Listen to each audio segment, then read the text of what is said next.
Good afternoon, Pranav. Am I audible? Am I audible?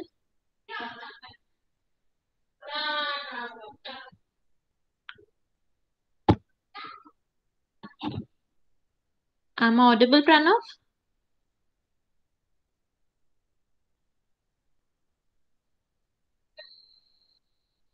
Okay. So we'll wait for few minutes more and then we'll start with our lecture.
Okay, हम start करते हैं। जो हमने पहले जितनी भी आपकी एड ऑन कोर्स की क्लासेस हुई हैं, आपने जेड टेस्ट सीखा है, टी टेस्ट सीखा, कोरिलेशन सीखा, you have studied all these things. Today we'll start with a new topic known as regression. ठीक है। सो अब जो आपकी नेक्स्ट 3 क्लासेस होंगी, it will be all about regression. कि रिग्रेशन होता क्या है, what is regression, what is the use of regression, why business organization use regression, what are the advantages, क्या क्या advantages business organizations को मिल रहे हैं regression से। Then we'll study about how regression is applied in MS Excel, how it is being applied in SPSS. Okay. Then we'll see about various assumptions that one has to remind himself, he has to take into those consideration कि ये सारी assumptions है before applying regression, in whether he is using MS Excel or SPSS. So there are some assumptions. So today the class will be all about the basics, that what is regression, how it is used, what are the various assumptions, what are the type of regression. So today's class is all about regression. Okay. So I'm just sharing presentation with you. Is my screen visible? Yes, ma'am. Okay. So regression के बारे में हम बात करते हैं। So first, regression होता क्या है, उससे पहले we need to know that there are two kind of variable sets. ठीक है, वन होता है independent variable set and the other is the dependent variable set. अब इंडिपेंडेंट वेरिएबल सेट और डिपेंडेंट वेरिएबल सेट क्या होता है, in order to know that we will consider one example.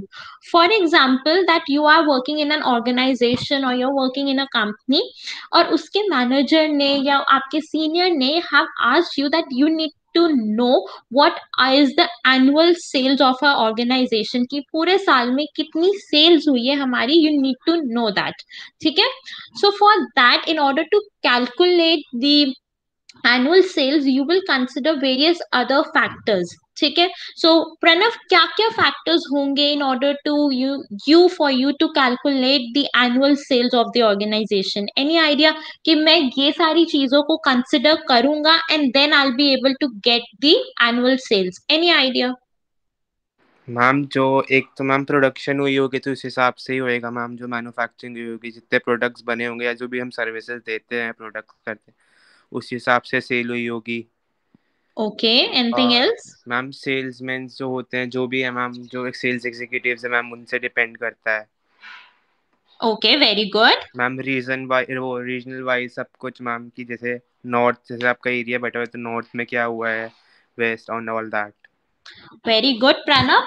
सो हमने आपने बताया कि मैम हमारे कितने एम्प्लॉयज हैं, उनको अगर हमें सैलरी देनी है, हमारे कितने एक्सपेंडिचर हो रहे हैं, अगर हमारे कंज्यूमर्स जो है वो वाइडली स्प्रेड है, सो उनके पास जाने के लिए, वो प्रोडक्ट को पहुंचाने के लिए हमारे पास ट्रांसपोर्टेशन कॉस्ट लगेगी। फिर हमारे कितने कंज्यूमर्स हैं जो एक्चुअली कंज्यूम कर रहे हैं, what is the regularity, whether they are purchasing that product regularly or not, whether they have just purchased once and they are satisfied with that, they are not going for another one, or whether demand है उस particular product की या नहीं है। So what all the raw material we are purchasing in order to produce that particular product. So ये सारी चीजें, ये सारे expenditure we will take into consideration. हम सारी चीजों की कॉस्ट लगाएंगे, कॉस्ट ऑफ प्रोडक्शन लगाएंगे, हमारी एमआरपी कितनी हुई है वो देखेंगे, and after that, after calculating all these things, these are some of the factors जो आपकी सेल्स को अफेक्ट करेंगे। Am I right Pranav? Yes ma'am. So जब हमने इन फैक्टर्स को लिया, निकाला, we calculated them, then we went to get the annual sales, तब हमें एनुअल सेल्स पता लगे। So all these factors are affecting our annual sales. तो जो भी फैक्टर्स हम कंसिडर करते हैं, हम लेते हैं while calculating the annual sales, तो इन सारे फैक्टर्स को हम कहते हैं इंडिपेंडेंट वेरिएबल्स। इंडिपेंडेंट वेरिएबल्स कहते हैं, इन्हें प्रिडिक्टर्स कहते हैं, इन्हें फीचर्स कहते हैं। प्रिडिक्टर्स क्यों कहते हैं? Because these variables, these factors help us to determine the value of the dependent variable. जो हमारी सेल्स थी, चाहे वो डिमांड है, चाहे नंबर ऑफ कंज्यूमर्स है, ट्रांसपोर्टेशन कॉस्ट है, परचेज ऑफ रॉ मटेरियल है, ये सारे हमारे जो है, these are the factors which help us in determining the sales, the annual sales। तो इसलिए हम इन्हें कहते हैं इंडिपेंडेंट वेरिएबल्स। इनकी अपनी अपने आप वैल्यू निकली हुई है, हमें किसी और की जरूरत नहीं है इनको निकालने की या इनको डिटरमाइन करने की, बट ये सारे फैक्टर्स हम यूज कर रहे हैं जिससे हम डिपेंडेंट वेरिएबल को, जो हमारा सेल्स है, उसकी फिगर निकाले। So all these factors we constitute it.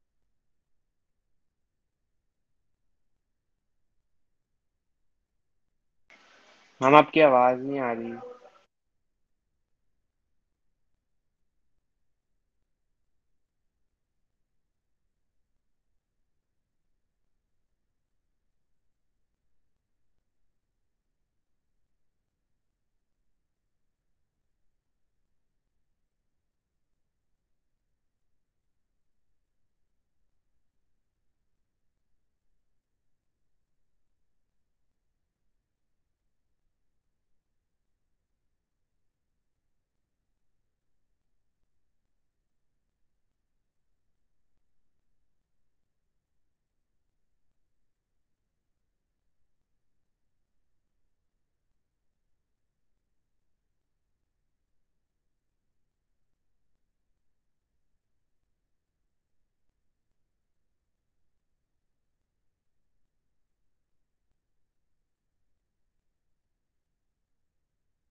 Am I audible?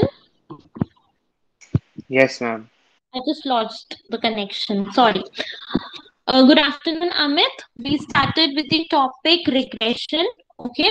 So for regression हमने बात करी थी, हमने एक एग्जाम्पल की बात करी थी that if you are working in an organization, your executive manager or any of your senior have asked you to calculate the annual sales कि आप बताओ कि क्या annual sales है, पूरे साल की क्या सेल रही है. So in order to determine that, you will consider various other factors like the cost of the raw material that you would be purchasing, the salary or the wages that you would be paying to your employees, the number of consumers you have, whether the consumers are widely spread or they are concentrated. If they are widely spread, then you have to bear the transportation cost. So after taking into consideration all these factors, then you would be able to know what would be the annual sales. आप annual sales की value तभी निकाल पाओगे जब आप इन सारे factors को determine करोगे. ठीक है. So when all these factors are determined, आप उसकी वैल्यू करते हो, these factors will help you to know the value of your annual sales. So all these factors are known as the independent variables, or they are known as the predictors, because they help you to determine or predict the value of the dependent variable, that is the sales. जो dependent variable है वो है हमारा sales. जिस value, जिस चीज की भी, जिस फैक्टर की हमें वैल्यू निकालनी होती है उसको हम कहते हैं डिपेंडेंट वेरिएबल. ओके. और जो भी फैक्टर्स हमें हेल्प करता है इन डिपेंडेंट वेरिएबल की वैल्यू कैलकुलेट करने में, उनको हम कहते हैं independent variable. Any doubt, anyone? No, ma'am. Clear. Okay. So regression Clear, ma'am. होता है. ओके. सो रिग्रेशन होता क्या है? Is my screen visible to everyone? Yes, ma'am. Okay. So regression ऐसा statistical tool है. It is that statistical tool which helps us to know the relationship between the independent variable and the dependent variable. कि it helps us to determine whether there exists some relationship or not. अब हमें पता है जो भी हम cost of raw material ले रहे हैं, या we are paying to our employees, और जितने भी हमारे consumers हैं, they have a direct relationship towards the sales. ये सारी चीजें have the bearing on the, they all affect the value of the annual sales. So regression tell us what is the relationship between the dependent variable and the various other factors or various other independent variables. So regression का काम ही यही होता है, वो relationship exist करता है. अगर वो exist कर रहा है, so what is the degree of that relationship? A strong relationship है या weak relationship है, whether the factors are having a great impact or whether the factors are important for determining the value of the dependent variable or not. ठीक है. तो regression हमें यही use करता है कि हम जाने कि what is the relationship between the independent variables and the dependent variable. Out कि what is regression? Anyone, any doubt? Then use of regression हम देखते हैं. So regression use होता है in order to know the relationship, the degree of the relationship, whether the relationship is strong or whether the relationship is weak, whether the variable factors, जितने भी independent factors हैं, they have a strong bearing on the dependent factor or not. So आप कहीं भी देखोगे, किसी भी industry में देखोगे, अगर आप इंश्योरेंस इंडस्ट्री में जाओगे, फाइनेंस इंडस्ट्री में जाओगे, एचआर में जाओगे, प्रोडक्शन में जाओगे, किसी भी इंडस्ट्री में जाओगे, यू विल सी दैट जितने भी मैनेजर्स हैं, जितने भी एग्जीक्यूटिव हैं, they are using regression in order to determine what all factors are affecting our profit, what all factors are affecting our consumer base. So वो regression को ही use कर रहे हैं. They are using that basis in order to know whether the जो भी हम policies use कर रहे हैं वो effective है, whether they are helping us to increase our profit or not. ठीक है. Any doubt, anyone? Clear, No, ma'am. ma'am. Okay. Then advantages of regression. अब हम देखेंगे कि एडवांटेजेस क्या है रिग्रेशन की, what are the various advantages of regression. उसके लिए I will tell you some example. Suppose आप एक फूड ट्रक के ओनर हो एंड जो आपका फूड ट्रक है it is selling the fruit juices, ठीक है। तो आप फ्रूट जूसेस कर रहे हो, उसके लिए आप चाहे वाटरमेलन का जूस बेच रहे हो, लेमन जूस बेच रहे हो, लाइम वाटर बेच रहे हो, so all these juices you are selling. In order to produce all these juices, you will require the raw material. Raw material क्या होगा आपका? Amit, Pranav, what would be your raw material? Ma'am हम fruits. Fruits, coconut का exactly. Coconut होगा raw material. Yes, coconut, watermelon, lime, जो भी आपके जो भी जूस बनाओगे, that would be your raw material. So जो आपका raw material है that is perishable in nature. With the passage of time आपके जो ये raw material है वो भी खराब होने लग जाएंगे। Similarly जो आपका प्रोडक्ट है, फिनिश प्रोडक्ट है, जूस है, वो भी आपको एक लिमिटेड क्वांटिटी में बनाना पड़ेगा। जितनी कंज्यूमर की डिमांड होगी उतना ही आप सेल ऑफ कर पाओगे, आपको उतना ही बनाना पड़ेगा, ठीक है। सो it is very important you कि आप ये डिटरमाइन करो कि आपकी कितनी सेल्स हो रही है, कितनी सेल्स नहीं हो रही है। अगर ज्यादा सेल हो रही है so obviously you will require more of the raw material, you will require more of your fruits and the lime, everything you will require more. Similarly अगर आपकी जो डिमांड है, जो कंज्यूमर्स है वो बहुत कम है, you will require less of those raw material. तो आप कैसे डिटरमाइन करोगे कि हमारी किस फैक्टर इफेक्ट कर रही है हमारी सेल्स को? कौन से टाइम पे consumer would prefer to have a juice or at what time they won't be in a favour to have a juice? Anyone की क्या फैक्टर हम उस टाइम कंसिडर करें? What might be the independent factor कि हम इसको लेके देखें and then we can determine the sales? Anyone, क्या हो सकता है? हम जैसे फॉर एग्जांपल किसी जिम के बाहर जूस का स्टॉल लगा लो और तुम देखते जिम से एक्सरसाइज करके आएंगे, आपसे जूस लेंगे। अमित आपकी आवाज क्लियर नहीं आ रही है, एक बार फिर। मैम मैं ये कह रहा हूँ फॉर एग्जांपल हमने सर्च करके जिम के बाहर जूस का स्टॉल खोल लिया, लोग अंदर जाएंगे एक्सरसाइज करेंगे, बाहर आके जूस पियेंगे। तो ओके, ये वेरी गुड। इंडिपेंडेंट फैक्टर हो गया। ठीक है, एनीथिंग एल्स? कुछ चीजें क्लाइमेट पे डिपेंड करती है। सितंबर में कोकोनट वाटर की सेल बढ़ जाती है, लाइम वाटर की सेल भी इंक्रीज हो जाती है। Very good.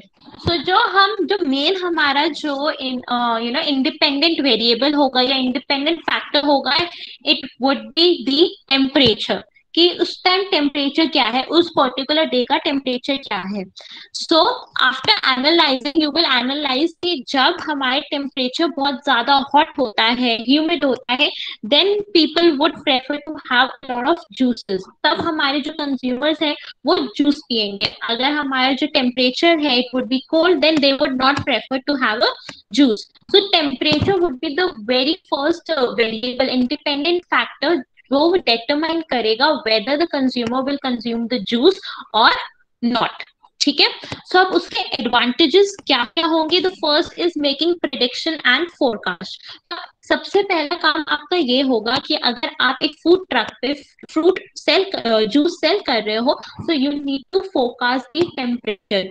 अगर जैसे आज का जो टेम्परेचर अगर हम देखें, so it is sunny outside, so your consumers would be in a position that they would prefer to have a lot of juices. So आपकी उतनी ज्यादा सेल होगी। So you would be in a good position. अगर आपके पास inventory में ज्यादा juices होंगे, सो आपकी जो जूस है वो सेल ऑफ होते रहेंगे एंड आपकी इन्वेंट्री बचेगी नहीं, आपकी जो रॉ मटेरियल है वो वेस्ट भी नहीं होंगे। सिमिलरली अगर हम परसों का कंडीशन देखते थे, इट वॉज 24/7 रेनिंग, सो उस टाइम पे consumer would not be in a position to have your juices. So आपका जो रॉ मटेरियल है वो वेस्ट हो जाएगा। सो जो उसका वेदर फोरकास्ट है उसको इंटर रिलेट करना पड़ेगा टुवर्ड्स दी सेल्स, कि अब हमें पता है, उसने ये प्रिडिक्ट कर दिया है कि because it is a summer season and it is sunny outside, so people would prefer to have a lot of juices, तो मैं ज्यादा इन्वेंट्री रखूं। अब विंटर आ गई है, so people won't prefer to have juices, तो अब मैं थोड़ी सी कम इन्वेंट्री करूंगा। So regression helps in making prediction and helps in making forecast. Okay, then second is improving business efficiency. Business efficiency का कैसा मतलब हुआ?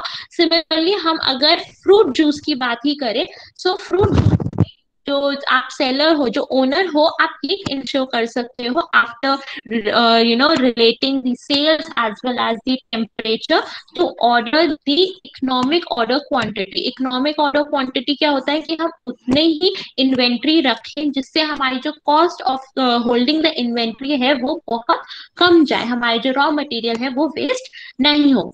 So after predicting, after interrelating the sales and the weather forecast, the food truck owner can order the economic order quantity level of that raw material कि मुझे इतनी ही मेरी लगेगी, इतनी ही सेल्स हो रही है इस वेदर कंडीशन में, सो मैं उतनी ही मंगवाऊं, मैं उतने ही रॉ मटेरियल मंगवाऊं। कोई doubt? Any doubt? Okay, then the third advantage is that to correct the decision, to correct the errors. अब कभी कभी होता है that हम कुछ ऐसे decisions ले लेते हैं जो हमें लगता है that they are very beneficial. जब हम ये decision ले लेंगे, so it will have an positive impact on the sales of our company, it will increase the profit. But in actual ऐसा नहीं होता है. For example, एक liquor shop owner है, उसका जो ट्रेंड है, originally he used to open his shop for 6 days, he used to shut down his liquor shop on Sunday, but उसने डिसाइड किया कि अगर मैं 7 days ओपन रखूंगा अपनी लिकर शॉप को, so it will lead to increase in my sales, मेरी sales जो है वो डबल हो जाएगी, मेरी इंक्रीज हो जाएगी सेल्स। सो उसने अपना ये डिसीजन इम्प्लीमेंट कर दिया and he started operating for 7 days. Then after operating his decision for about 2 months, he applied regression ki what now is the relationship between the my profit or between my sales and the 7 days opening up of a store. So उस regression में उसको ये पता लगा कि 7 days open होने के बावजूद भी जो मेरी total sales है, जो मेरे total profit है, it is similar to that of the profit जो मैं कमा रहा था, जो मैं sales कर पा रहा था in 6 days. So there was no effect in my sales despite of my store being open for 7 days. तो मैं 7 दिन मैंने खोल तो ली, बट जो सेल्स है उसमें कोई भी इफेक्ट नहीं आया. There was no increase in the sales of my product. But उसको एक चीज भी पता लगी कि because of the opening of the store for 7 days, जो मेरी कॉस्ट है, जो 7th डे की ओपन करने की, वो इंक्रीज हो गई. मुझे सैलरी देनी है एम्प्लॉयज को, मुझे अपने इलेक्ट्रिसिटी चार्जेस पे करने हैं. सो इसकी वजह से मेरी जो कॉस्ट ऑफ जो ऑपरेशंस है, जो बिजनेस है, वो इंक्रीज हो गए. सेल्स इंक्रीज नहीं हुआ, बट जो मेरे एक्सपेंडिचर है वो इंक्रीज हो गए. ठीक है. सो रिग्रेशन के बाद ही पता लगा कि जो हमने डिसीजन, जो हम सोचते थे वो बिल्कुल सही है, बट इन एक्चुअल सही नहीं है. हमारे लिए ये एक एक्सपेंडिचर, हमारी कॉस्ट ऑफ प्रोडक्शन है, वो एक्चुअली इंक्रीज हो गई है. ठीक है. So these are some of the advantages of regression. Any doubt, anyone? Clear ma'am. Clear ma'am. Okay. So मैंने आपको इंडिपेंडेंट वेरिएबल्स बता दिए थे. इंडिपेंडेंट वेरिएबल्स क्या होते हैं, कौन बताएगा? अमित, प्रणव.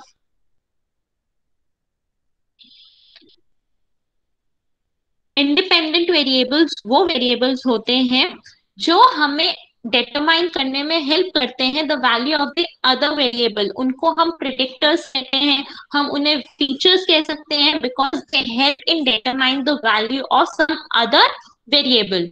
और वो सम अदर वेरिएबल क्या होता है? Dependent variable. Pranav, are you saying something? नहीं मैम, बस यही कहते हैं कि वो डिपेंडेंट वेरिएबल, जो अदर वेरिएबल है वो इंडिपेंडेंट वेरिएबल ही होता है. ओके. ठीक है. तो कोई डाउट नहीं है कि इंडिपेंडेंट वेरिएबल क्या होता है, डिपेंडेंट वेरिएबल क्या होता है? No doubt. Clear ma'am. Skip this slide. Yes ma'am. Clear हो गया. जो डिपेंडेंट वेरिएबल होता है उनको हम आउटकम भी कहते हैं, उनको हम प्रिडिक्टेड वेरिएबल्स भी कहते हैं, बिकॉज वी आर प्रिडिक्टिंग और we are finding the value of that particular output. ठीक है. So independent, dependent, everything is clear. Okay. Now अब एक इम्पॉर्टेंट चीज है, रिग्रेशन हम कब यूज करते हैं मोस्टली? रिग्रेशन हम तब मोस्टली यूज करते हैं जब जो हमारा डिपेंडेंट वेरिएबल होता है वो न्यूमेरिक इन वैल्यू होता है. ठीक है। जब आपका क्वालिटेटिव नेचर का अगर होगा कि आप क्वालिटी डिटरमाइन करना चाहते हो किसी भी चीज की, तब आप रिग्रेशन नहीं यूज कर सकते हो। अगर आप एफिशिएंसी ऑफ सेल्स मैनेजर देखना चाहते हो कि what is the effect of efficiency of the sales manager performance of sales manager over the profit या ओवर योर सेल्स, तो ये आप रिग्रेशन के थ्रू नहीं कर सकते हो। रिग्रेशन यूज ही तब होता है when the outcome or the dependent variable is are numeric value. जब तक वो न्यूमेरिक वैल्यू नहीं है, you can not use regression. So regression use ही तब होता है when it is numeric in nature. Okay, so आपने जो प्रोजेक्ट्स यूज करे होंगे, किस आप दोनों में से प्रणव ने तो I guess chi square use किया है। अमित आपने कौन सा यूज किया है रिसर्च में? Ma'am same chi square. Chi square, okay. So अब जो रिग्रेशन होते हैं वो दो टाइप के होते हैं। First is the linear regression and the other one is the logistic regression. Logistic regression आपके सिलेबस में है नहीं। तो लीनियर रिग्रेशन है, लीनियर का मतलब क्या होता है?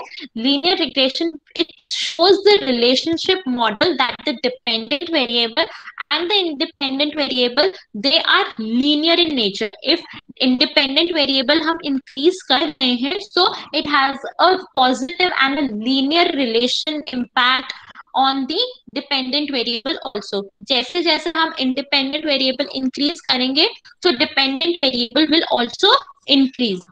सपोज अगर आपके कंज्यूमर्स बढ़ते जाएंगे, your consumer will increase, so it will have a positive and a direct impact on your sales. Sales भी आपकी बढ़ती रहेगी। So linear regression is about that, it shows a linear relationship between the independent variable and the dependent variable. ठीक है, ऐसा भी हो सकता है अगर इंडिपेंडेंट वेरिएबल डिक्रीज हो रहा है, आपकी कंज्यूमर बेस कम होते जा रहे हैं, सो जो आपका डिपेंडेंट वेरिएबल है वो भी रिड्यूस हो जाएगा। Your sales will also tend to reduce. ठीक है, it could be the positive or it could be a negative. If the independent variable increases then it will also increase the dependent variable. Similarly अगर independent variable decrease हो रहा है तो dependent variable भी reduce होता रहेगा।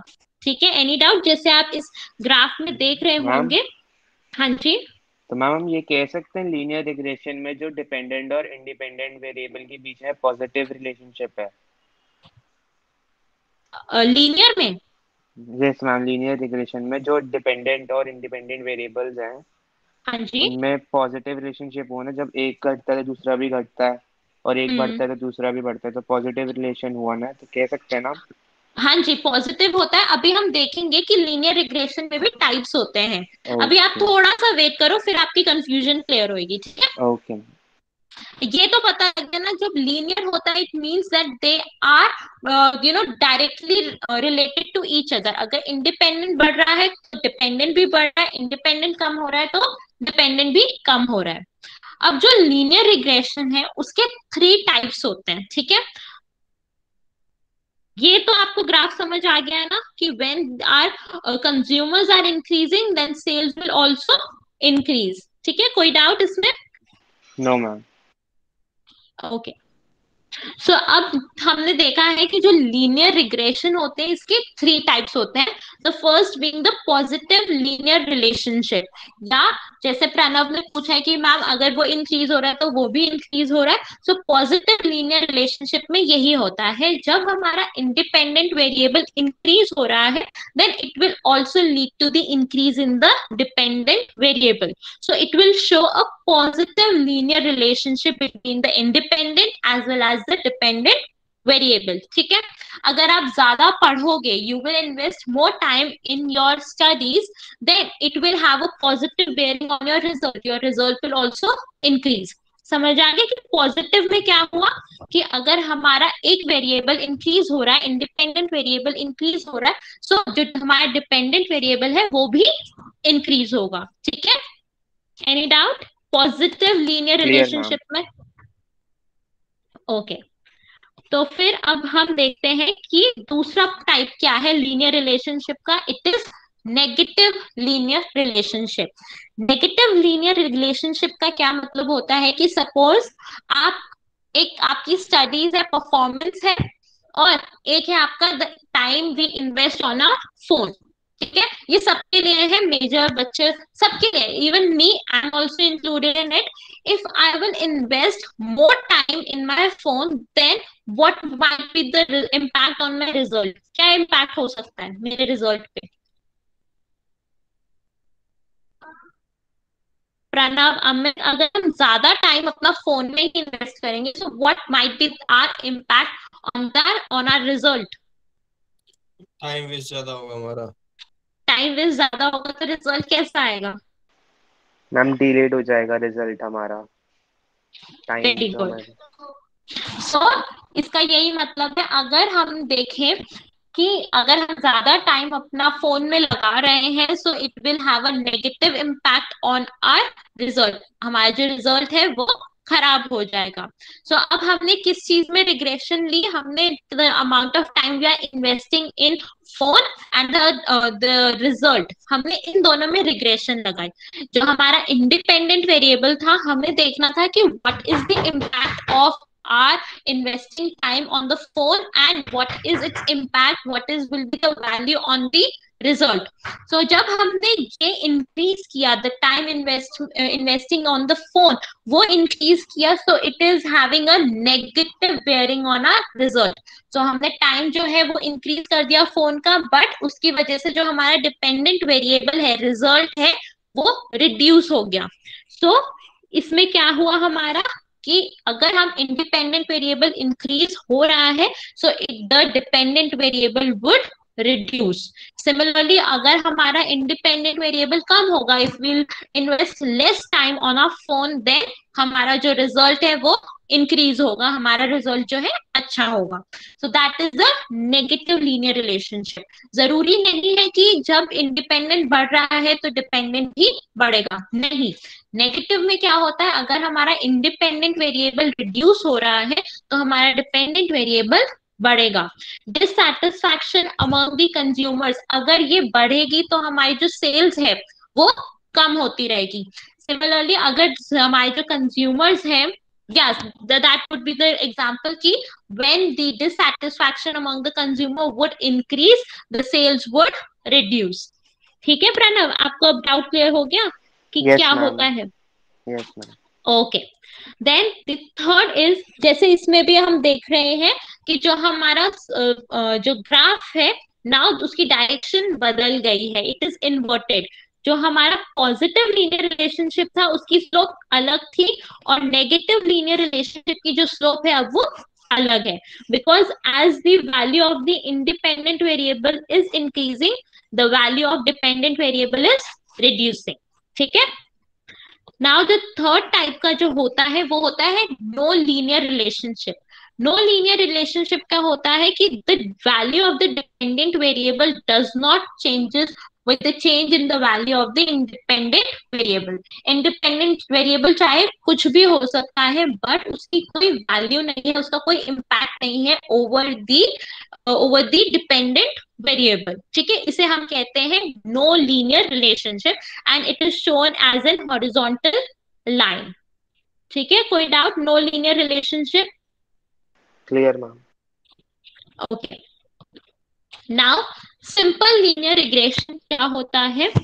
अब linear regression हमने देख लिया कि अगर dependent variable independent variable increase हो रहा है तो डिपेंडेंट बढ़ रहा है, वो कम हो रहा है तो वो भी कम हो रहा है, नेगेटिव में उल्टा हो जाता है, हमने ये देख लिया है। अब सपोज करो हमारे पास, हमने जब सेल्स के लिए बात करी थी कि that we need to calculate the sales, तो हमारे पास बहुत सारे फैक्टर्स आए थे कि हम सेल्स देखें, हम कंज्यूमर्स देखें, मार्केट देखे, ट्रांसपोर्टेशन कॉस्ट देखे, एम्प्लॉयज देखे, so all these were some of the factors, but what if we only have a one factor, we only have one independent variable? अगर हमारे पास सिर्फ एक इंडिपेंडेंट वेरिएबल है, सिर्फ वही एक independent variable has an impact, has an bearing on our dependent variable, तो उसको हम कहते हैं सिंपल लीनियर रिग्रेशन। ठीक है, whenever we are having just one independent variable, सिर्फ इंडिपेंडेंट वही independent variable has a bearing on our dependent variable, उसी से हमें हमारा आउटकम पता लग रहा है, तब हम उसे क्या कहते हैं, सिंगल लीनियर रिग्रेशन। ठीक है, सिर्फ एक ही इंडिपेंडेंट वेरिएबल है, सिर्फ एक ही फैक्टर है। ठीक है, सो उसकी जो हम रिप्रेजेंट करते हैं उसको कैसे करते हैं, y इक्वल्स टू में alpha plus gamma into x. Here y is our dependent variable जिसकी हमें वैल्यू निकालनी है, alpha is the y intercept. ठीक है, इसको मैं आपको बाद में और अच्छे से एक्सप्लेन करूंगी कि y इंटरसेप्ट क्या होता है। Here gamma represent the slope और the coefficient of x। x है जो हमारा वो है इंडिपेंडेंट वेरिएबल। ठीक है, तो जो हमारा सिंपल लीनियर रिग्रेशन है उसको कैसे रिप्रेजेंट करते हैं, y इक्वल्स टू में alpha plus gamma into x. X जो है हमारा वो है इंडिपेंडेंट वेरिएबल, y जो है हमारा आउटकम डिपेंडेंट वेरिएबल जिसकी वैल्यू हमें निकालनी है। Here alpha represent the y intercept. बस ये याद रखना कि जो y है, सॉरी अल्फा है, वो है y इंटरसेप्ट। y इंटरसेप्ट क्या होता है, I will tell you after some slides, but जो अल्फा है अभी याद रखना that it is a y intercept. And जो गामा है इट शोज द स्लोप और it shows the coefficient of x। ये भी याद रखना कि कोफिशिएंट ऑफ x होता है। ठीक है, इसको मैं आगे जाके आपको एक्सप्लेन करूंगी कि कोफिशिएंट होता क्या है। ठीक है, एनी डाउट कि सिंपल लीनियर रिग्रेशन को हम कैसे रिप्रेजेंट करते हैं, एनी डाउट? सो अगर हम इसे और सिंप्लीफाइड वे में जो हमने मैथ्स में पढ़ा था अपने स्कूल में, अगर वैसे लिखना चाहे हम वैसे भी लिख सकते हैं। It is represented as y equals to में mx plus c, c being the y intercept, m being the slope or the coefficient of x, x being the independent variable and y being the dependent variable. Anyone? Amit, Pranav, any doubt? Clear, ma'am. Clear, ma'am. Okay. Now we'll see the multiple linear regression. अब जैसे हमने example दिया था अपनी sales का, so उसमें we had a lot of factors. So whenever we have more than one factor, तो उस लीनियर रिग्रेशन को, उस रिलेशनशिप को हम कहते हैं multiple linear regression. So there are various other factors that are affecting the dependent variable that is affecting the output. उसे हम कहते हैं मल्टीपल लीनियर रिग्रेशन. तो फॉर्मूला बहुत इजी है, जैसे हमने सिंपल लीनियर में देखा था वैसे ही मल्टीपल में है. That is the y equals to में alpha naught plus alpha 1 x1 plus alpha 2 x2 plus it could be it can continue till infinity. So I have written alpha m into x m. So जहां पे ये जो alpha naught है it is the y intercept, and alpha 1 alpha 2 alpha 3 till infinity, these are the slope or the coefficient of x. X being the independent variable, x1, x2, x3, these are the various factors that is affecting the y. Y being the dependent variable. ठीक है, कोई doubt multiple में, simple में, any doubt? Clear ma'am. Clear. अब हम देखते हैं कि जो मैंने आपको बताया कि कोफिशिएंट ऑफ x है या y इंटरसेप्ट है, ये होता क्या है. सो उसके लिए we will see one example. First is that हमारे, आपको स्क्रीन दिख रही है सबको, एग्जांपल दिख रहा है. y इक्वल्स टू में 0.9 plus 1.2x plus 2x2 plus 4x3 plus 1x4. ठीक है, तो मैंने आपको कहा था जो हमारा अल्फा है, अल्फा क्या है, वो है हमारा y इंटरसेप्ट. y इंटरसेप्ट क्या होता है, जब हम x की वैल्यू 0 लगाते हैं, तो जो हमारी लाइन है इस वैल्यू पे वर्टिकल एक्सिस जो हमारी होती है वो y होता है. तो वो कब वर्टिकल एक्सिस पे कट करेगी, when the value of 0 is put as 0. आप जब भी 12th में आपको याद होगा कि आप लीनियर इक्वेशन में वैल्यूज ढूंढते थे एक्स वाई की, तो एक वैल्यू आप एक्स की 0 लगाते थे, वाई की 0 लगाते थे. याद है आपको? यस मैम, ग्राफ ड्रॉ कर. आती थी ना, हाँ। सो y इंटरसेप्ट वही है जब x को हम 0 पुट कर रहे हैं, सो वो y एक्सिस को किस पॉइंट पे कट करेगी। जो हमारा एग्जाम्पल है उस पे वो 0.9 पे कट कर रही है। जो हमारा लीनियर रिग्रेशन का जो ग्राफ है वो एट प्रेजेंट इस एग्जाम्पल में 0.9 पे कट कर रहा है हमारा y एक्सिस। तो vertical axis is being cut at 0.9। कोई डाउट कि y इंटरसेप्ट क्या होता है? Clear ma'am. ओके, सो अब हम देखते हैं कोफिशिएंट या slope of x1 x2 x3 क्या होता है। x1 x2 x3 जो है वो हमारे इंडिपेंडेंट वेरिएबल है। तो जो ये 1.2 है, 2 है, 4 है, 1 है, ये क्या है? दीज आर दी स्लोप और the coefficient of the respective independent variable. तो ये जो कोफिशिएंट होता है या स्लोप होता है, ये हमें बताता है द डिग्री ऑफ इम्पोर्टेंस और the degree of control that particular independent variable, और क्या इम्पैक्ट है उस पर्टिकुलर इंडिपेंडेंट वेरिएबल का on the dependent variable. Suppose example लेते हैं, आपको अपना ये डिटरमाइन करना है कि आप पास है या फेल है। You need to determine your the result, whether you are a pass or you are fail. So one factor is कि आपको अपना रोल नंबर पता होना चाहिए, then only you can see your result. Second is the amount of hard work, the amount of study you have done. तो आपको कौन सा लगता है, कौन सा फैक्टर, कौन सा इंडिपेंडेंट फैक्टर ज्यादा इफेक्ट कर रहा है हमारे रिजल्ट को? प्रणव, अमित, कौन सा फैक्टर है जो ज्यादा इफेक्ट कर रहा है ऑन आवर रिजल्ट? कौन सा फैक्टर हम जो डिटरमाइन हमने करेगा? स्टडी करी होगी, जो हमने टाइम दिया होगा।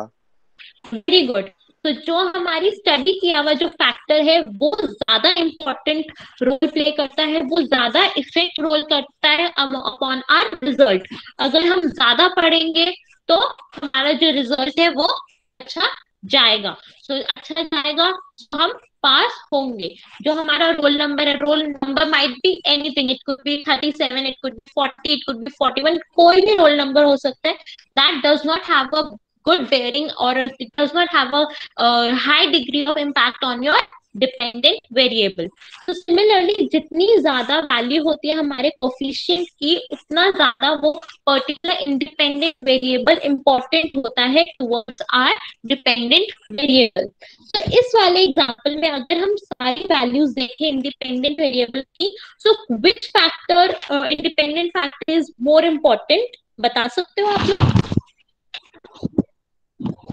मैम आपकी ना आवाज थोड़ी कट हो गई थी, एक बार क्वेश्चन दोबारा रिपीट कर दो मैम। ओके, मैं कह रही हूँ कि आपने बोला कि जो हमारे जितना हम पढ़ते हैं that has an impact, direct impact जो है वो हमारे रिजल्ट पे करता है। तो जितनी डिग्री की ज्यादा होती है, जितना स्लोप ज्यादा होता है, जितना कोफिशिएंट ज्यादा होता है इंडिपेंडेंट वेरिएबल का, उतना ज्यादा डिग्री ऑफ इम्पैक्ट होता है उस पर्टिकुलर इंडिपेंडेंट वेरिएबल का ऑन आर डिपेंडेंट वेरिएबल। ठीक है, तो जितनी ज्यादा स्लोप होगी, जितना ज्यादा कोफिशिएंट होगा, उतना ज्यादा वो पर्टिकुलर इंडिपेंडेंट वेरिएबल इंपॉर्टेंट होगा। तो इस पर्टिकुलर एग्जाम्पल में which independent variable is more important, which variable will have a good impact, is very important in order to determine why? आप बता सकते हो कौन सा वेरिएबल है? Anyone? Am I audible? Yes ma'am, yes ma'am, you are audible.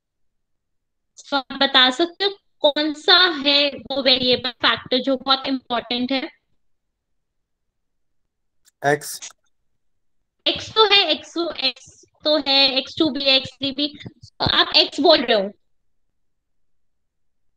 सी जो x की value है वो 1.2 है, x2 की वैल्यू 2 है, x3 की वैल्यू 4 है, x4 की वैल्यू 1 है। सो किसका कोफिशिएंट या स्लोप ज्यादा है, सबसे ज्यादा है? x3 का जो स्लोप है या x3 का जो कोफिशिएंट है वो 4 है। It is more important then any other independent variable. जितना ज्यादा स्लोप होता है, जितना ज्यादा कोफिशिएंट होता है, उतना ज्यादा वो पर्टिकुलर इंडिपेंडेंट वेरिएबल इंपॉर्टेंट होता है। ठीक है, कोई डाउट?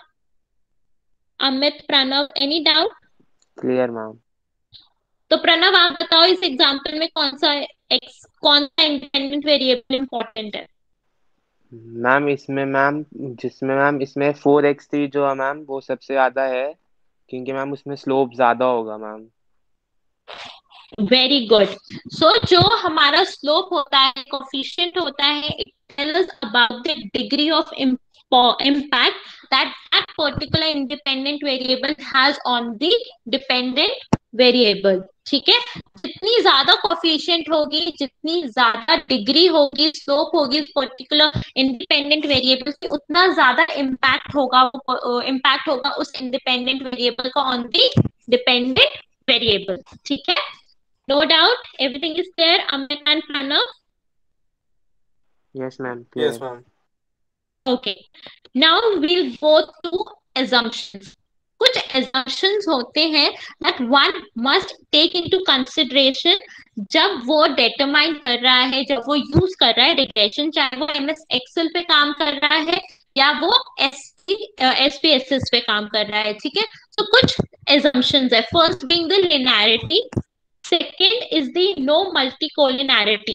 इसमें नो मल्टीकोलिनैरिटी है, कोलिनैरिटी क्या होता है वो हम जानेंगे, बट मल्टीकोलिनैरिटी होनी नहीं चाहिए। Then third assumption is the mean of residual is zero. Residual क्या होता है, उसका मीन क्या होना चाहिए, it should be zero.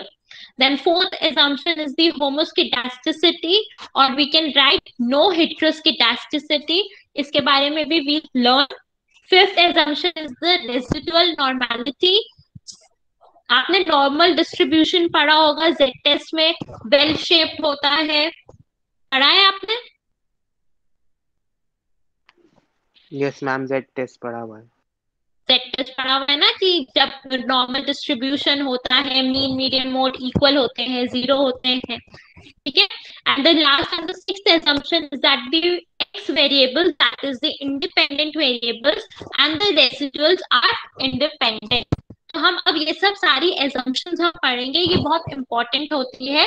we must take into consideration, we must remember them अगर हम रिग्रेशन अपना पढ़ना स्टार्ट कर रहे हैं। ठीक है, so first is the linearity. Linearity क्या होता है कि जो x एंड y है वो दोनों लीनियर रिलेशनशिप में होने चाहिए। हमने लीनियर रिलेशनशिप देखा था, it could be positive, it could be negative, it could be no correlation. So जो भी x एंड y होने चाहिए, they should have a linear relationship among themselves. अगर x बढ़ रहा है तो y भी बढ़ रहा है, x कम हो रहा है तो y कम हो रहा है, अगर x कम हो रहा है तो y बढ़ रहा है। So there should be a linear relation among both the independent as well as the dependent variable। ठीक है, तो जो ये फर्स्ट ग्राफ आप देख रहे हो, this graph, it is showing a linear relationship between x and y। जितने इनपुट्स डालोगे उतना ज्यादा आउटपुट आपको मिलेगा। वेराज अगर आप सेकंड ग्राफ में देखते हो, so it is showing a curve relationship between x and y। तो जब हमारे पास कर्व रिलेशनशिप वाला ग्राफ आ जाता है, then we use logistic regression. ठीक है, लॉजिस्टिक रिग्रेशन हम यूज करते हैं if the graph turns, if there is any curve into the graph, it does not show a linear relation between x and y। For simple regression, there should be linear relation between x and y। So linearity को आपको समझ आ गया कि linearity होता क्या है। For simple regression, it is very important कि जो हमारा x है and y है, they are having a linear relation। ठीक है, कोई doubt? No ma'am. Okay, then the second जो हमारी assumption है, that is no multicollinearity। अब मल्टीकोलिनैरिटी क्या होते हैं, मैंने आपको बताया है कि बहुत सारे फैक्टर्स होते हैं, बहुत कम केसेस होते हैं जब हमारे पास सिर्फ एक ही इंडिपेंडेंट वेरिएबल होता है या सिर्फ एक ही फैक्टर होता है which is having an impact और which is helping us to know the value of the dependent variable. But most of the cases में क्या होता है, that we are having lot of factors, we are having a lot of independent variables. So no multicollinearity का क्या मतलब होता है, पहले हम देखते हैं मल्टीकोलिनैरिटी का क्या मतलब होता है। मल्टीकोलिनैरिटी का मतलब होता है कि जितने भी इंडिपेंडेंट वेरिएबल्स हैं उसमें से जो दो इंडिपेंडेंट वेरिएबल्स है, कोई भी दो या सारे भी कह सकते हो कि सारे independent variables they are closely correlated to each other. अगर मैं एक इंडिपेंडेंट वेरिएबल को बढ़ाती हूँ तो दूसरा इंडिपेंडेंट वेरिएबल भी इंक्रीज हो जाता है। ठीक है, सो मल्टीकोलिनैरिटी का क्या मतलब होता है, that the two independent variables have strong correlation between each other, that if one increases or one decreases it will also lead to increase or decrease in the another independent variable। ठीक है, सो कोई doubt कि multicollinearity क्या होता है? Any doubt what is multicollinearity? Ma'am एक बार दोबारा बता दो मैम। हाँ, सो मल्टीकोलिनैरिटी क्या होता है, हमारे पास बहुत कम केसेस होते हैं when we are having just one independent variable. ठीक है, बहुत कम केसेस होंगे, बट आपके पास मोस्टली जितने भी केसेस होंगे you will find that there are various independent variable. बहुत सारे फैक्टर्स हैं that is helping you to determine the value of the dependent variable. जैसे हमने सेल्स का देखा था तो बहुत सारे फैक्टर्स हमने निकाल लिए थे। हमने वो देखा था कि फूड ट्रक है तो उसने जूस सेल करने के लिए उसने सिर्फ एक फैक्टर यूज किया था, that was the temperature. But जैसे अमित ने बोला कि ma'am we can you know place the location also plays a major role on the sales. Amit ने कहा अगर आप जहाँ पे लोग एक्सरसाइज करने जा रहे हैं, जिम है, वहां पे फूड ट्रक लोकेट कर लो और वहां पे लोग आएंगे, एक्सरसाइज करेंगे, जाएंगे and they will consume the fruit juice. So Amit ने एक और फैक्टर हमें बता दिया that will determine or that has an impact or the effect on our sales। ठीक है, तो जब बहुत सारे इंडिपेंडेंट फैक्टर्स होते हैं so sometimes कभी कभी होता है that you are having lot of independent factors, तो उनमें से दो इंडिपेंडेंट फैक्टर्स क्लोजली कोरिलेटेड है, स्ट्रांगली कोरिलेटेड है। अगर हम एक को इंक्रीज करते हैं, एक पर्टिकुलर इंडिपेंडेंट फैक्टर को इंक्रीज करते हैं, so it also leads to increase in the another independent factor। यहाँ पे इंडिपेंडेंट फैक्टर और डिपेंडेंट फैक्टर को हम नहीं कह रहे, यहाँ पे हम कह रहे हैं कि दो इंडिपेंडेंट फैक्टर ही एक दूसरे से कोरिलेटेड है, स्ट्रांगली कोरिलेटेड है। अगर हम एक इंडिपेंडेंट फैक्टर को इंक्रीज कर रहे हैं so it will also leading to increase into the another independent factor, उसको हम कहते हैं मल्टीकोलिनैरिटी। ठीक है, कोई doubt Pranav? No ma'am, clear now. Clear है। सो जो हमारा क्वेश्चन है वो कह रहा है कि हमें ऐसी चीज नहीं होने देनी है, there should be no multicollinearity. अब हमें कैसे पता लगे, हम तो बहुत सारे फैक्टर्स ले लेंगे कि ये भी चीज फैक्टर हमारा वेरिएबल जो है वो इफेक्ट कर रहा है अपॉन आवर डिपेंडेंट वेरिएबल, ये भी फैक्टर हमारा इफेक्ट कर रहा है। सो हाउ कैन वी जज that two independent variables are close related? So ये एक मेथड होता है heat map. Heat map use करके we can know whether a particular two independent variables are closely correlated or not। आप अपनी screen पे देखोगे सो ये जो डायग्राम बना है, ये जो फिगर है मल्टी कलर्ड का, इसको कहते हैं हम हीट मैप। क्या कहते हैं, क्या कहते हैं Amit and Pranav? Heat map. Heat map. Heat map कहते हैं। हीट मैप को यूज करके हम देख सकते हैं, वी कैन जज whether two independent variables are correlated or not। जब +1 की वैल्यू और -1, जब +1 और -1 होते हैं कोरिलेशन की वैल्यू या डिग्री ऑफ कोरिलेशन होती है, तब हम कहते हैं that these two independent variables are closely related, they are correlated to each other. अगर अभी हम इस फिक्स में देखें तो can you tell me which two independent variables are closely correlated? आप बता सकते हो? प्रणव, अमित, आप बता सकते हो कौन से दो इंडिपेंडेंट वेरिएबल्स हैं जो क्लोजली कोरिलेटेड है एक दूसरे से? +1 होता है या -1 होता है, जब ये दोनों होते हैं so we say that they are closely correlated, that they have a strong correlation between each other. Can you tell me which two independent factors have the value that is near about 1 or -1? Total bill और size. Sorry.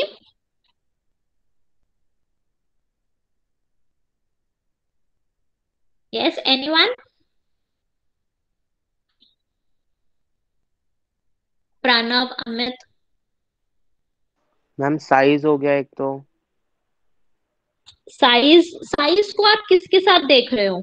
देखो, एक independent variable है आपका total bill, एक है yes ma'am. Tape और एक है साइज. साइज. ठीक है, ये 3 है. अब इन्होंने कैसे हीट मैप होता है, I will tell you how to see a heat map. हमने कॉलम्स पे भी size, tip and total bill लिखा हुआ है, और रोज में भी टोटल बिल, टिप और साइज लिखा हुआ है. ठीक है, जो टोटल बिल है, जितने भी येलो ब्लॉक्स आप देख पा रहे हो, ठीक है, total bill, tip, tip, size, size, इन सब, ये तो ऑलमोस्ट ये एक ही है, तो इनका जो कोरिलेशन होगा वो ऑब्वियसली 1 ही होगा. So all the boxes that are in yellow colour, so they are the total bill के साथ ही मैच हो रहा है, टिप जो है टिप के साथ मैच हो रहा है, और जो साइज है वो साइज के साथ मैच हो रहा है. Now we'll see size and total bill. Size और टोटल बिल का जो कोरिलेशन की जो डिग्री है वो कितनी है, कौन बताएगा? 0.6. 0.6. Very good. नाउ टिप और टोटल बिल की कितनी है डिग्री? 0.68. ठीक है, तो 0.6 और 0.68 कौन सा बड़ा है? Which one is more? 0.68. 0.68 है वो 0.6 से बड़ा है. तो अब साइज और टोटल बिल को तो हम हटा देते हैं. इन दोनों के बीच में जो कोरिलेशन है वो कम है as compare to the tip and total bill. ठीक है, अब कुछ और देखते हैं. साइज और टिप में क्या है? साइज एंड टिप का कितना डिग्री है? मैम 0.49. 0.49. ठीक है, टोटल बिल एंड टिप पे 0.68 जो हम ऑलरेडी देख चुके हैं. Yes ma'am. Tip and size में जो हम देखेंगे उनका भी जो डिग्री है वो 0.49 है ना. तो जब Yes, हमने ma'am. 0.6 ही कह दिया कि वो कम है, तो 0.48 ऑटोमेटिकली कम है.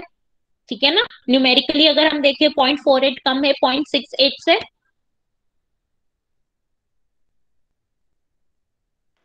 Yes ma'am. है ना. So yes ma'am. किन दो इंडिपेंडेंट वेरिएबल्स के बीच की जो डिग्री है कोरिलेशन की ज्यादा है? मैम टोटल बिल की टोटल बिल के साथ, टिप की टिप के साथ, और साइज की साइज के साथ. आप समझे नहीं. देखो, टोटल बिल और टोटल बिल तो एक ही चीज है ना.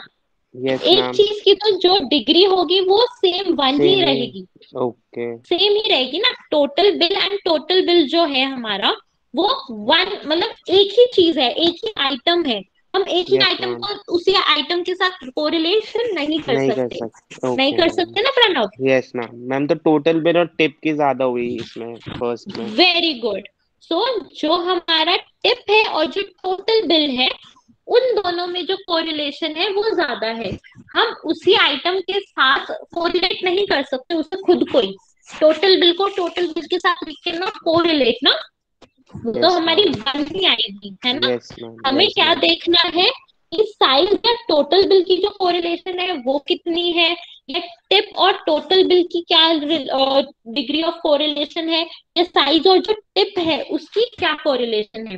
तो जो साइज और टोटल बिल की थी वो 0.6 थी, टिप और टोटल बिल की 0.68 थी, एंड साइज और टिप की कितनी थी? 0.49. इन तीनों में से सबसे ज्यादा किसमें, किन दो में कोरिलेशन ज्यादा है? Tip and ma'am total bill. Total bill. So हमने अब देख लिया कि इन दोनों के बीच में जो कोरिलेशन है वो ऑलमोस्ट अबाउट +1 पे टच करने वाला है. तो ये हमारी जो मल्टी कोलिनैरिटी की जो एजम्पशन है कि ऐसी चीज नहीं होनी चाहिए, उस चीज को वो सेटिस्फाई नहीं कर रहा है. So how can we ensure कि यहाँ पे मल्टी कोलिनैरिटी ना हो?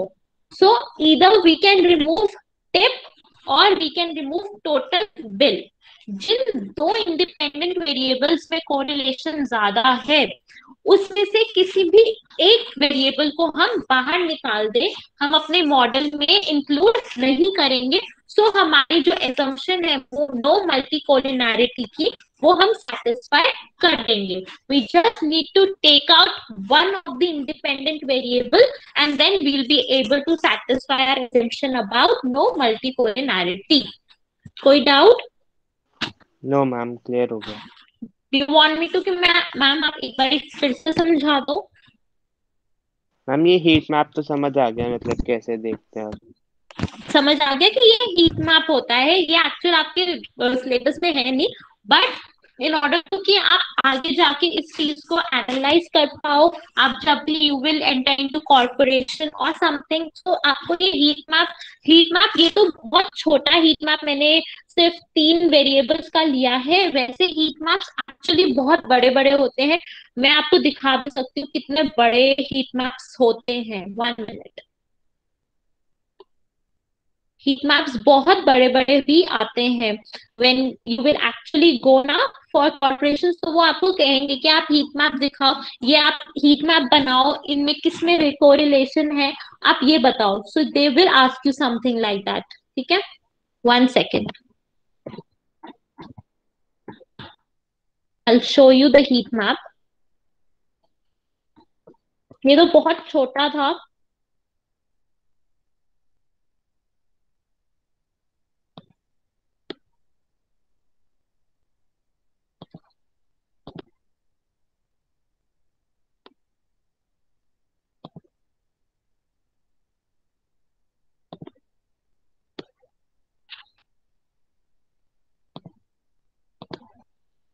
I'm just presenting you.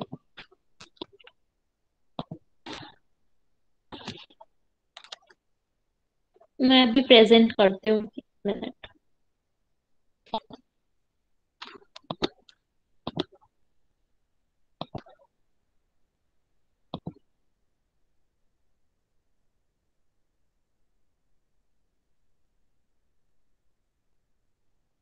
तो आपको ये तो पता लग गया ना कि हीट मैप कैसे देखते हैं. Yes C, ma'am.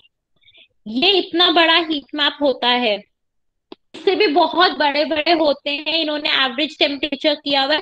So this is the typical, जब you will start with your company, जब आप जॉब पे जाने लगोगे, तो these are the type of heat map you have to deal with. आपको इसमें कोरिलेशन या रिग्रेशन दिखाना पड़ेगा कि कौन से में ज्यादा किसकी वैल्यू किसमें ज्यादा है किसमें नहीं है. सो दिस इज दी, मतलब ये मिनिमम साइज होता है हीट मैप का, ये तो बहुत ही छोटा है, जस्ट फॉर स्टडी पर्पसेस है. एक्चुअल मिनिमम साइज ये होता है. ठीक है, okay.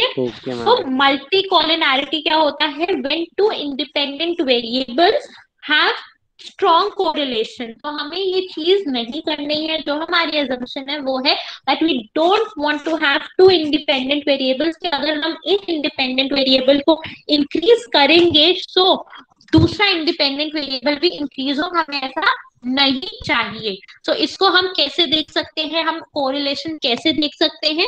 Bye using heat map. ये हीट मैप होता है, we can use the heat map and then जिसकी वैल्यू ज्यादा है, +1 है तो उसे definitely we need to remove. -1 है तो भी -1 +1 की जो वैल्यूज होती है वो स्ट्रॉन्ग कोरिलेशन दिखाती है. इसको कैसे हम फिक्स कर सकते हैं? Just by removing the one of the independent variable. इसमें अगर हम टिप को रिमूव कर दे और टोटल बिल को रहने दे, या टोटल बिल को रिमूव कर दे टिप को रहने दे, इन किसी भी चीज को हम यूज करेंगे, किसी को भी रिमूव कर देंगे, so we would be able to satisfy our assumptions. ठीक है, कोई डाउट किसी को? Clear ma'am. हेलो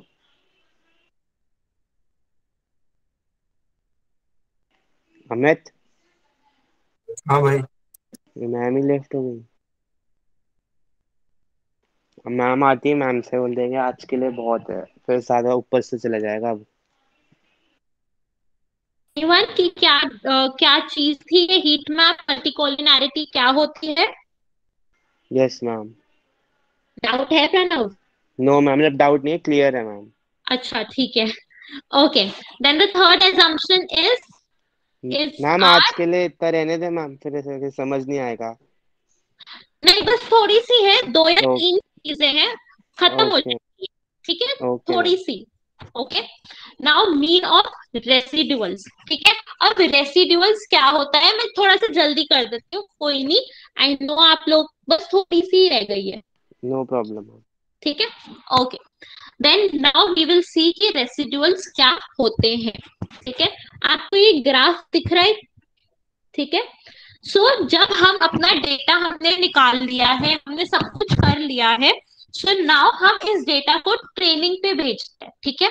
ट्रेनिंग पे भेजते हैं, इस अपने डेटा को रन करते हैं। When you will run your data in MS Excel और you will run in SPSS, so automatically जो भी हम डेटा डालते हैं उसका एक प्रिडिक्टेड वैल्यू भी आ जाती है ऑटोमेटिकली, ठीक है। और प्रिडिक्टेड, हर प्रिडिक्ट वैल्यू की जस्ट कॉरेस्पॉन्डिंग एक्चुअल वैल्यूज भी होती है। तो ये जो आप रेड लाइन देख रहे हो, इसपे जितनी भी डॉट्स होंगी वो सारी एक्चुअल वैल्यूज होंगी, ठीक है। और जितनी भी ये ब्लू डॉट्स आप देख रहे हो, ये सारी होती है प्रिडिक्टेड वैल्यू, ठीक है। सो जो डिफरेंस होता है प्रिडिक्टेड, जो होता है एक्चुअल वैल्यूज का डिफरेंस और प्रिडिक्टेड वैल्यूज का डिफरेंस, उसको हम कहते हैं रेसिडुअल्स, ठीक है। सो जो ये ब्लू लाइन, ब्लू डॉट से, और जो डॉट कॉरेस्पॉन्डिंग डॉट होगी इस रेड ग्राफ पे, उसको हम क्या कहते हैं, रेसिडुअल। इस गैप को हम कहते हैं रेसिडुअल, ठीक है। कोई डाउट कि जब भी हम अपना डेटा रन करते हैं, तो उसके साथ जब भी हम रन करते हैं तो एक हमको मिलती है प्रिडिक्टेड वैल्यू, जिसको हम प्रिडिक्टेड वैल्यूज को हम कहते हैं प्रेड वाई, प्रिडिक्टेड वैल्यू होती है। और प्रेड वाई, प्रिडिक्टेड वाई के साथ साथ एक एक्चुअल वैल्यू निकलती है, एक्चुअल वैल्यू निकलती है डिपेंडेंट वेरिएबल की एज वाई, ठीक है। कोई डाउट? जब भी हम सारी डेटा हमने जब सब कलेक्ट कर दिया है, हर चीज कर दिया है, फिर हम उसको रन करते हैं, उस पर्टिकुलर मॉडल को रन करते हैं। तो जब हम रन करते हैं तो हमारे को एक प्रिडिक्टेड वैल्यू निकलती है। प्रिडिक्टेड वैल्यू होती है वो हमेशा ज्यादा होती है, और वो हमेशा कम हो, ज्यादा ही होती है as compare to the actual value, ठीक है। जो हमारी एक्चुअल वैल्यू होती है और जो हमारी प्रिडिक्टेड वैल्यू होती है, उन दोनों का जो डिफरेंस होता है, जो गैप होता है, उसको हम कहते हैं रेसिडुअल। और रेसिडुअल जो होता है वो ई से सिंबलाइज करते हैं, ठीक है। जो भी रेसिडुअल होता है इट इज सिंबलाइज्ड बाय ई। कोई डाउट कि क्या रेसिडुअल होता है? रेसिडुअल होता है, it is the difference between the actual value and the predicted value. predicted value कम होती है when we have gathered all the information and we run our model। जब हम रन करते हैं उस मॉडल को, तब हमें एक predicted value मिलती है, जिसको हम सिंबलाइज करते हैं विद pred y। और जो हमारी एक्चुअल वैल्यू होती है y, when we have the difference between y and predicted value, then we call it as a residual। कोई doubt Amit, Pranav? Clear ma'am. Clear? So जो हमारा जो एजम्पशन है वो कह रहा है दैट द रेसिडुअल्स का जो मीन है वो जीरो होना चाहिए। वैल्यूज तो कितनी भी हो सकती है, एन नंबर ऑफ वैल्यूज होती है, तो उनका जो मीन है, जैसे यहाँ पे हमारी 3 वैल्यूज हैं, तो 3 वैल्यूज की जो रेसिडुअल है R1, R2, R3, उनका जो मीन है वो होना चाहिए 0। The mean should be 0। Mean तो सबको पता ही होगा, जितनी भी वैल्यूज हैं उनको ऐड करके डिवाइड करते हैं the number of values. So the mean of the residual should be 0, ठीक है। कोई doubt? Clear ma'am. Clear, okay. Then the other important assumption is the homoscedasticity. homoscedasticity क्या होता है? homo का मतलब होता है same, and skedasticity means the same variance or the same speed. तो ये क्या कहना चाहता है कि चाहे हमारी प्रेडिक्टेड वैल्यू कितनी भी बढ़ जाए, प्रेडिक्टेड वैल्यू कुछ भी आ जाए, बट जो हमारा रेसिडुअल है, रेसिडुअल क्या होता है? The difference between the actual value and the predicted value वो सेम होना चाहिए. जैसे कि अगर आप देखोगे फर्स्ट ग्राफ पे, तो जितनी भी डॉट्स है वो एक पैटर्न, एक सेम फील्ड पे है, एक पैटर्न फॉलो कर रही है. बट जो हमारी ग्राफ 2 है या ग्राफ 3 है, वो सेम पैटर्न नहीं कर रही. या तो वो पिरामिड बना रही है, या पहले पूरे स्पेस पे कवर थे, फिर नैरो हो गए, फिर उनका ब्रॉड हो गया. सो वो एक पैटर्न नहीं फॉलो कर रही है, सिर्फ एक स्पेस पे नहीं हो रही है. They are scattered all over the region. Whereas in the first graph, they have occupied the same amount of the space. तो चाहे हमारी प्रिडिक्टेड वैल्यू कितनी भी इंक्रीज हो या कितनी भी डिक्रीज हो, हमारे जो रेसिड्यूल्स हैं वो सेम रहेंगे. डिपेंडेंट वेरिएबल्स जितने भी हैं वो एक ही अमाउंट, एक ही स्पेस पे काम करते हैं, उनकी एक ही रेंज होती है. They have the same space, they have the same variance across different values of the independent variables. ठीक है. जब हमारे रेसिडुअल्स इंक्रीज करते हैं with the increase in the independent variables, or when our residual increases with the increase in the value of the predicted value, जैसे हमारे second graph और third graph में हो रहा है, तो हम इसको कहते हैं हेट्रोस्केडास्टिसिटी. क्या कहते हैं Pranav, Amit? Heteroscedasticity. Very good. So homoscedasticity हमें इंश्योर करना है जो हमारा ग्राफ है वो होमोस्केडास्टिसिटी है. उनके जितनी भी रेसिडुअल्स है, रेसिडुअल्स क्या होते हैं? The difference between the actual value and the predicted value, वो रेसिडुअल सेम ही रेंज पे होने चाहिए. ये नहीं कि एक ऊपर जा रहा है बहुत तो एक बिल्कुल नीचे चला गया, ऐसा नहीं. वो अगर इतने स्पेस पे है तो वो इतने स्पेस पे ही लाई करना चाहिए. There should be no huge variation. उनकी सेम स्पीड होनी चाहिए, वो सेम फील्ड पे होने चाहिए, सेम स्पेस होनी चाहिए उनके बीच में. ठीक है. कोई डाउट कि होमोस्केडास्टिसिटी क्या होता है, हेट्रोस्केडास्टिसिटी क्या होता है? हेट्रोस्केडास्टिसिटी होता है when the residuals increases when the predicted value also increases. कि y की जो predicted value है, जब हमने अपने मॉडल को रन किया, हमने अपने डेटा को रन किया, so the residuals also increases. तो जो हमारी predicted value उन्होंने बहुत ज्यादा दिखा दी, तो उसके वजह से रेसिडुअल्स भी ज्यादा हो गए. नहीं, जो हमारे रेसिडुअल्स है उनको सेम रहना चाहिए, सेम स्पेस फुल करनी चाहिए, फिल उतनी ही करनी चाहिए, तो हमें होमोस्केडास्टिसिटी मिलते हैं. हेट्रोस्केडास्टिसिटी क्या होते हैं? That the residuals also increases और डिक्रीजेस विद द इंक्रीज और decrease in the predicted value. कोई डाउट? होमोस्केडास्टिसिटी क्या होता है, हेट्रोस्केडास्टिसिटी क्या होता है? जो सेकंड ग्राफ है और थर्ड ग्राफ है वो हमें दिखा रहा है हेट्रोस्केडास्टिसिटी, बिकॉज कभी उनका जो स्पेस है फिल, वो कभी ब्रॉड हो रहा है तो कभी नैरो हो रहा है, फिर दोबारा ब्रॉड हो रहा है. थर्ड ग्राफ में वो पिरामिड बना रहे हैं.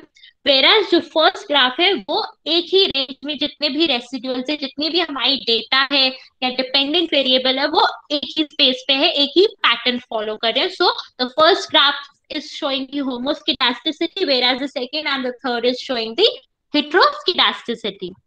Any doubt? Clear, ma'am. Okay. Then residuals normality. Residuals normality क्या होता है? जो हमने residuals, अच्छा अब कौन बताएगा रेसिडुअल्स क्या होते हैं? प्रणव, अमित, जो भी कुछ भी समझ आया हो कि मैम रेसिडुअल्स ये होते हैं. एनीथिंग, आपको कुछ भी समझ आया हो?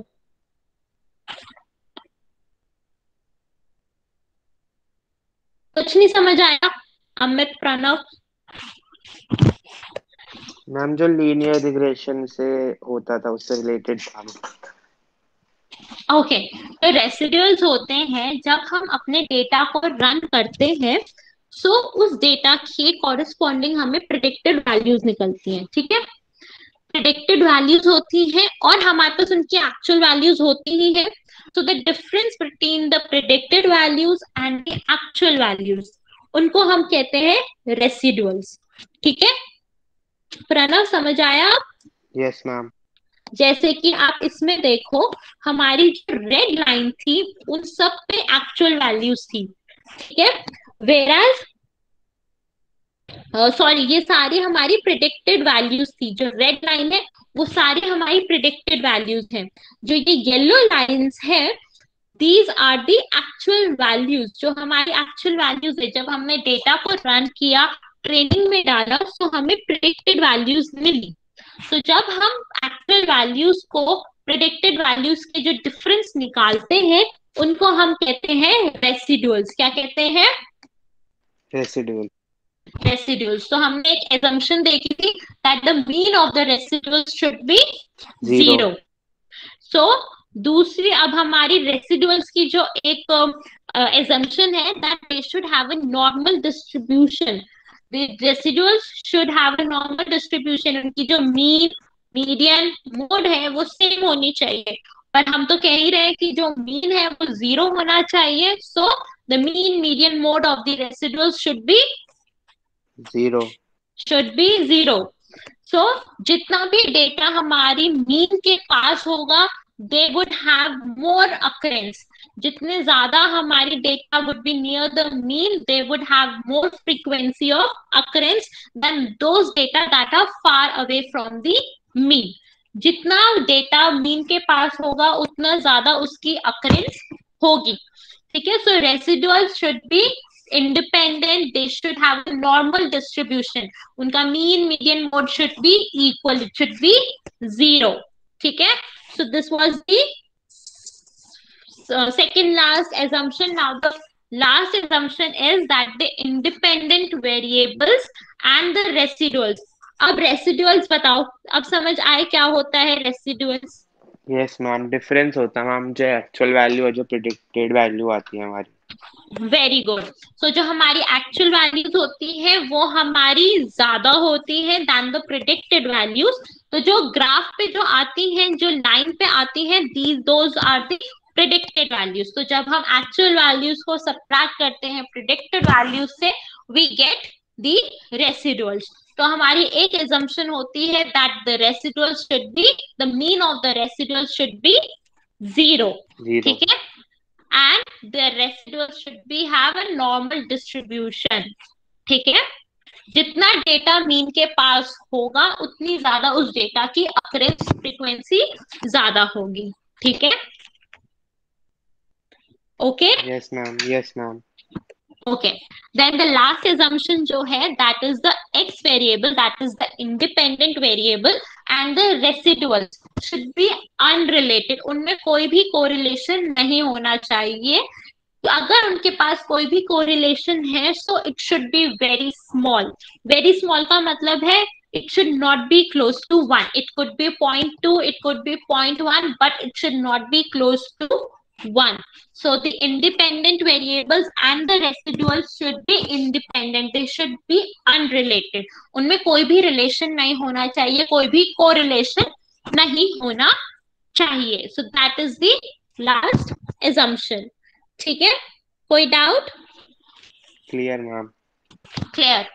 अब आप बताओ क्या क्या एजम्पशंस हमने पढ़ी थी। मैं बताती हूँ, I will help you out. The first assumption was the linearity, that the linearity में आप बताओ अब लिनियरिटी क्या होता है? Amit, are you there?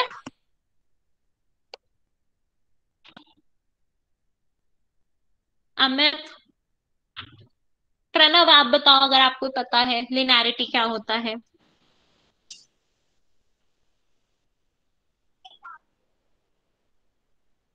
Ma'am उसमें मैम ये होता है मैम, जो हमारा कर्व होता है, जो हम वो मतलब अगर हम्म जो हमारा ग्राफ होता है अगर वो कर्व आता है हम्म तो मैम वो लॉजिस्टिक होता है।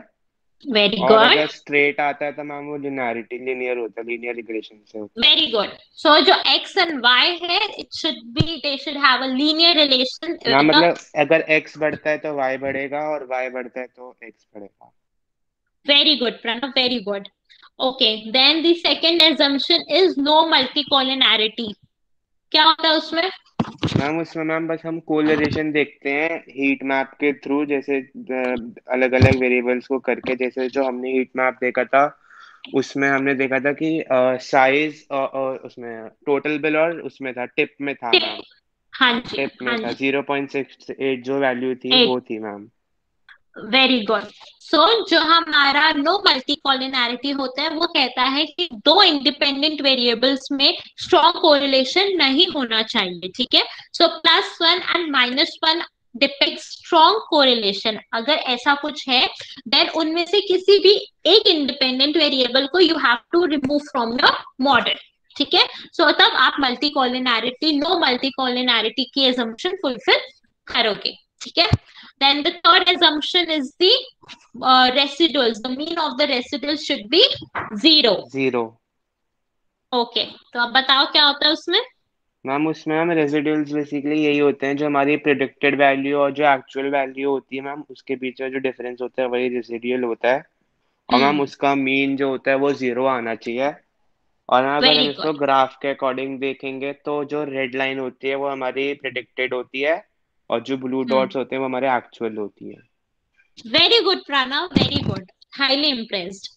ओके, देन दूसरी होती है, नेक्स्ट होती है होमोस्केडास्टिसिटी।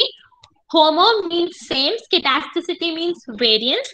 इसका मतलब होता है कि जो रेसिडुअल्स है उनकी जो वैल्यू है वो सेम रहनी चाहिए irrespective of our predicted value. कि चाहे प्रिडिक्टेड वैल्यू इंक्रीज हो रही है या डिक्रीज हो रही है, देन ऑल्सो जो रेसिडुअल्स है या जो हमारा डेटा है या जो हमारी वैल्यू ऑफ डिपेंडेंट वेरिएबल्स है वो सेम रीजन पे लाई करना चाहिए, सेम फील्ड पे लाई करना चाहिए।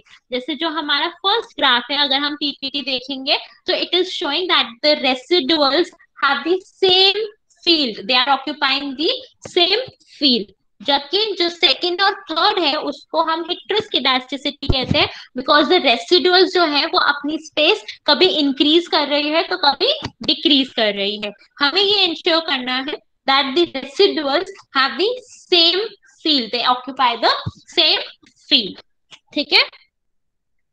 Okay ma'am. Okay, then the next assumption is the residuals normality। बताओ प्रणव। मैम इसमें बेसिकली यही होता है, जो मैम मीन तो हमारा जीरो होता ही था रेजिडुअल्स में, बट इसमें जो मीडियन और मोड है मैम वो भी हमारा जीरो, मतलब मीन की तरह सेम होना चाहिए। दैट मीन जीरो ही होना चाहिए वो भी। Very good. और जो डेटा नियर द मीन होता है उनकी अक्रेंस ज्यादा होती है, the frequency of the occurrences is more, ठीक है। Then the yes last ma'am. assumption is that the independent variables and the residuals should not be related. उनका जो correlation होना चाहिए वो बिल्कुल minimum होना चाहिए, ठीक है।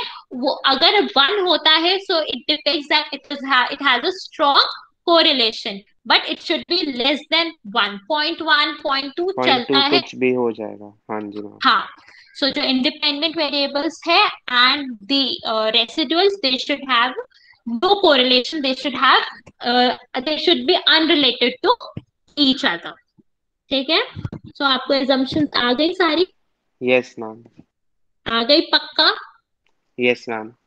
सो आप जो नेक्स्ट क्लास होगी उसपे आप एसपीएसएल एंड एक्सेल पे आप आएंगे तो अच्छे से कंफर्टेबली रिग्रेशन यूज कर सकते हो। इन एजम्पशंस को अपने दिमाग में रखना। बहुत सारी एजम्पशंस होती हैं but these 6 are the main assumptions की, ये ही मेजर यूज होते हैं, ठीक है। Okay okay Pranav, ma'am. Okay ma'am. Okay then, have a good day everyone, take care, ठीक है। Thank you ma'am. Okay, bye. Bye ma'am.